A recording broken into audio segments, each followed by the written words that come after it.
Vintage Dragon Ball cards are seriously slept on. Fusion World might be popular, but here's the thing. These cards are not going anywhere. But cards that are slowly but surely diminishing in our hobby are vintage. At some point, we know and history tells that any type of vintage or first edition cards always outperform new. As you guys know, even Naruto just came out with his new trading card game, or Bandai is now printing their cards, and everybody's literally buying up some of these CCG or first edition cards from Naruto, which I think is interesting because Dragon Ball also has CCG first editions. Now, you guys have probably seen some of my older videos and I've shown this card, and this is actually one of my most prized possessions. I really love this card.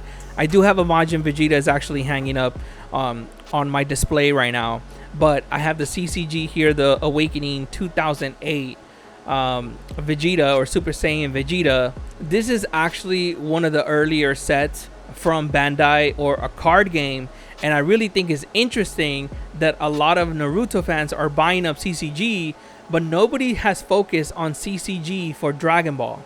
Now, this is why I want you to pay attention, because this is why I don't focus on the new stuff. The new stuff is going to go up, it's going to do what it's going to do, right? But for me, I mostly collect. I don't try to chase the dollar, because you start making really bad decisions along the way, especially if you don't know what you're doing, right? If you want to go ahead and follow some of these market watchers and they have a track record of knowing what to do, the more power to you. But what I'm trying to do is I'm trying to put you on cards that you probably have never actually seen before. So this card is going to be hot stamp, or what is known as Yamakatsu. There are holo cards. I've actually been wanting a really minty Vegeta one. This card right here is one of the stamps or non-foil cards. But look at that Majin Buu. I mean, such a beautiful card. They are a little smaller size cards, less than poker size cards. Kind of like the size of Super Dragon Ball Heroes or diverse cards. I'm gonna show you a 1989 card here, and this is so different than what I've been collecting over the years, but this is minty. I've actually hit it in one of the lives on Whatnot, and I just wanted to send a shout out to Mr. Mannix. But this card right here, let me go ahead and show you guys the back. So it's called Seria Gold.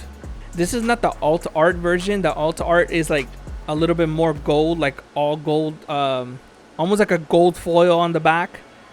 Those are the top chases, and there is usually a gold foil chase for every single one of the cards that is available in the set. Look at the front and look at how there's this lenticular type of design, so you can see both Goku and Vegeta there.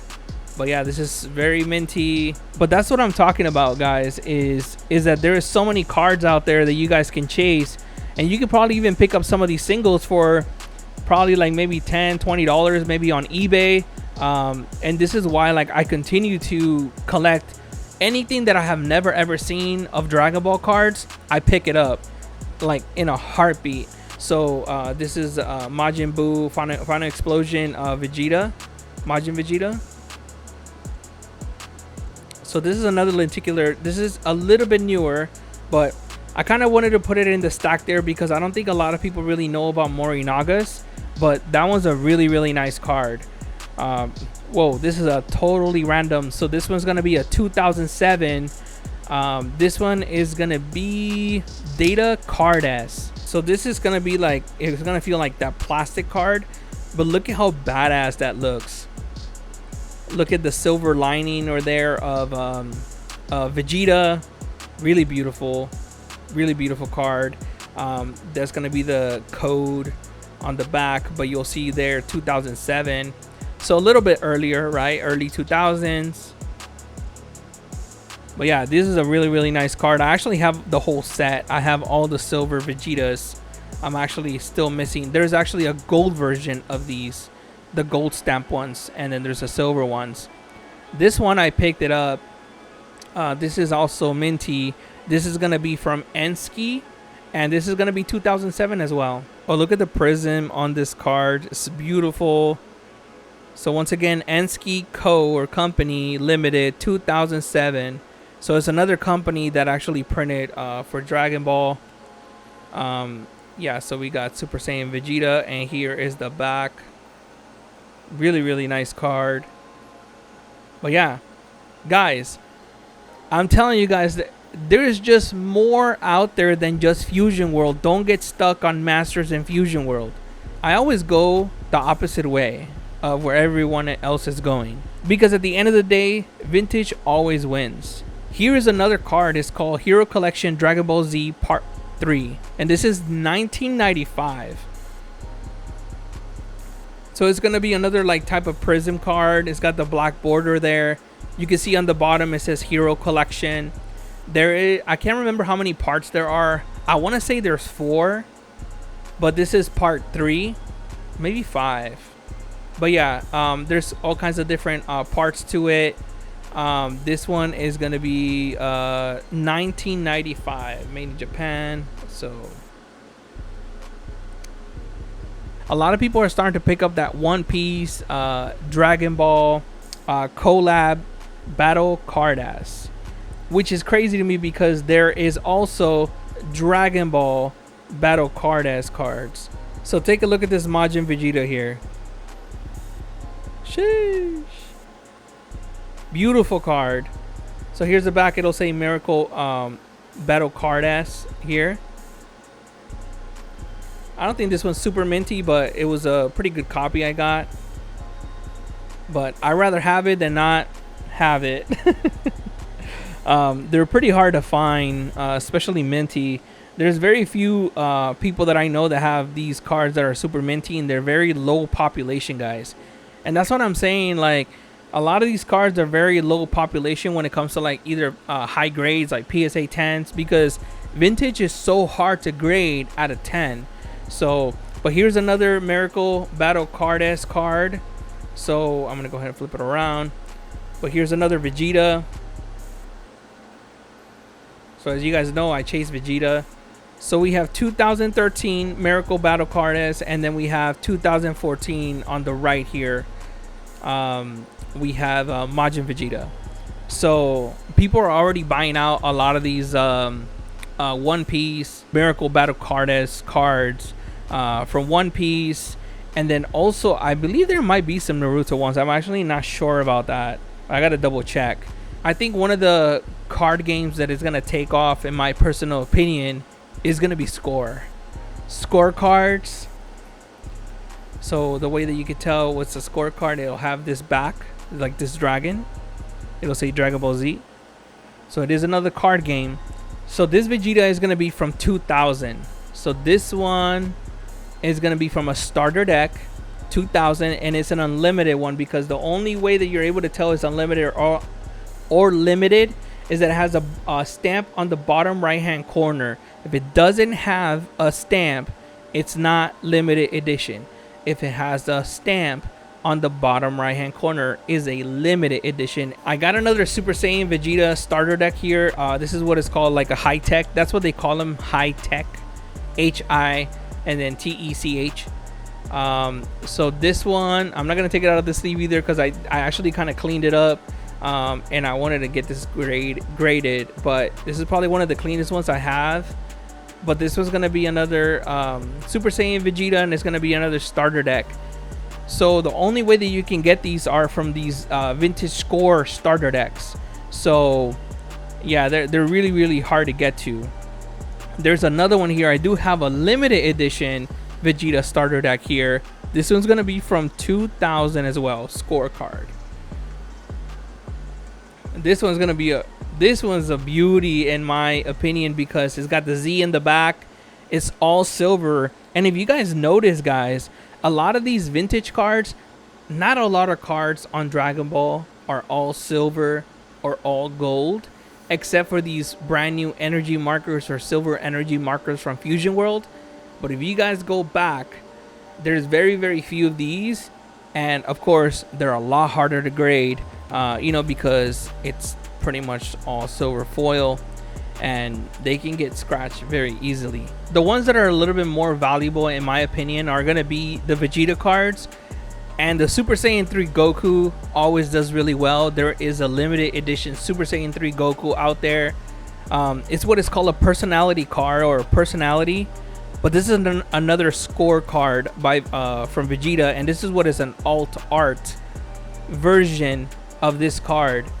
And scorecards are gonna be all over the place when it comes to rarities. One thing that I didn't even cover was these scorecards from GT. There's gonna be alt art version foils, right? And there's gonna be like a flat foil version of it, and then a non-foil version of it. And then on top of that, there's either gonna be a limited or an unlimited edition version of that card. Panini cards. And Panini had also a whole nother game that kind of really looked like scorecards. But Panini, the downfall about Panini is that the printing was not all there. The quality assurance or quality control was not all there. But if you can find something minty or something in close and perfect condition, I'd buy it in a heartbeat. So just a quick example, like this one on the left is going to be, this is interesting. So this is a starter deck as well. But if you guys notice, that foil is almost like a rainbow foil. This is going to be the alt art version of the Vegeta, or level 3 Vegeta. So there's like a foil one, but there's no rainbow holo there. You can call the rainbow holos or alt art version, right? You can only hit one alt art in every single starter deck. So you have to buy a whole starter deck and you can only hit one of these. It can be the Vegeta, Goku, depending on what set it is of Panini or what starter deck. You can only get one of these. Now this one is going to be a Dragon Rare, which is going to be Vegeta Dragon Rare. This is actually one of the top hits. There's going to be a few Dragon Rare chases in some of these Panini booster boxes. So the one that I just showed you, you cannot hit in a booster box. You can only hit it in a starter deck. But this one, you can only hit it on a booster box, or you can hit it in a blister pack. So there are Panini blister packs, and I just want to talk about this real quick. Now these cards that I have been showing you so far, some of them, they're going to be a little hard for you to get, but I don't think they're even that expensive. Maybe one of them you might pay, if it's like a limited edition like Vegeta is super clean. I mean, yeah, we're talking about like a $500, $600 card, right? But guys, if you guys can hit an 8 or a 9 on those cards, and maybe, I mean, it's actually kind of, I never really seen that many 10s around. Quality control wasn't all there for Panini, and that's the only downfall about these cards, is that they're a lot harder to grade and a lot harder to hit a 10. I do have a 10 Panini from Tag, but I literally had to buy, like, I even hit like 3 or 4 of the ultra rare Vegetas, and I had to pretty much buy like a bunch of copies just for me to get a really good one. And I just sent in my top contender and I hit a 10. That's the thing about these cards, is that you might actually have to buy multiple ones for you to really get a good grade. But let's move on to Amada. And Amada is actually interesting. So this is going to be 1998, and you know how, like, I was talking about, like, how some cards are silver and then some are gold, and then so Amada actually had a set where the alt art version, or the top hits, I believe there's a few, there's like G1, G2. I'm gonna go ahead and show the back here, but it'll say G2 on the bottom right hand corner. That's the card number. I believe there was like either 6 or 8 of them or something. One of them is like, one of the top chases is like the Bulma, there's a Goku, there's a Krillin with the Spirit Bomb. I mean, there's some really nice ones, but of course I have to get the Vegeta. But look at how beautiful this card is. It's got the dragon in the back. It's all gold. Of course, they're really hard to get. Super minty fresh, really nice. I mean, I do have a few pictures. I want to post them up, some close-up shots of this card right here.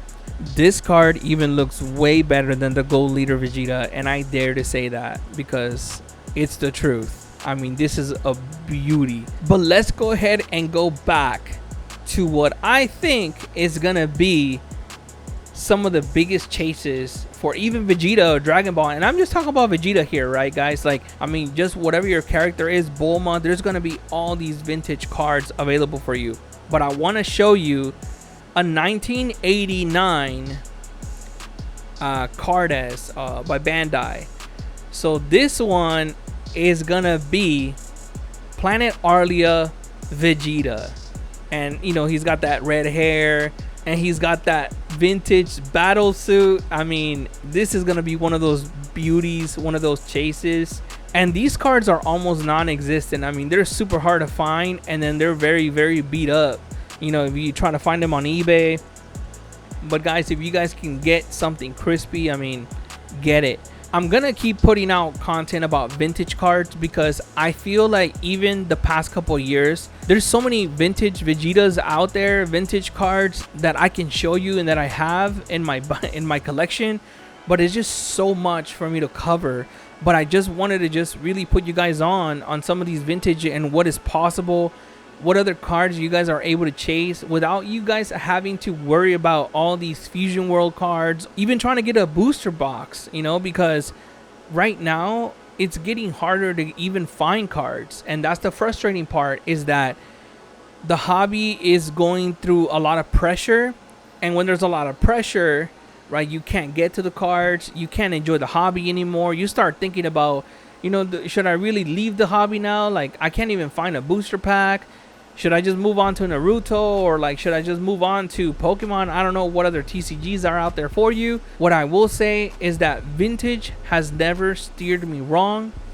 I've always found the cards, and I've found very interesting cards, and that's what collecting is about. It's about being excited about the chase and finding that card that you've never seen before, and when you finally hold it in your hand, you're like, wow, like I never ever seen this. You know, it's not a Fusion World card, it's not a Masters card, it's not a Super Dragon Ball Hero card, it's not a Divers card. I'm asking you guys, don't quit Dragon Ball just yet. Don't quit collecting just because things are becoming expensive and all these investor bros are coming in and they're trying to sell you a booster box for $600. I just ask that you don't leave the hobby, because I would hate to see you leave, because you know all these things are happening. If you guys enjoyed this video, make sure to check out one of the videos around me. Thank you guys all so much for watching, and I'll see you guys on the next video.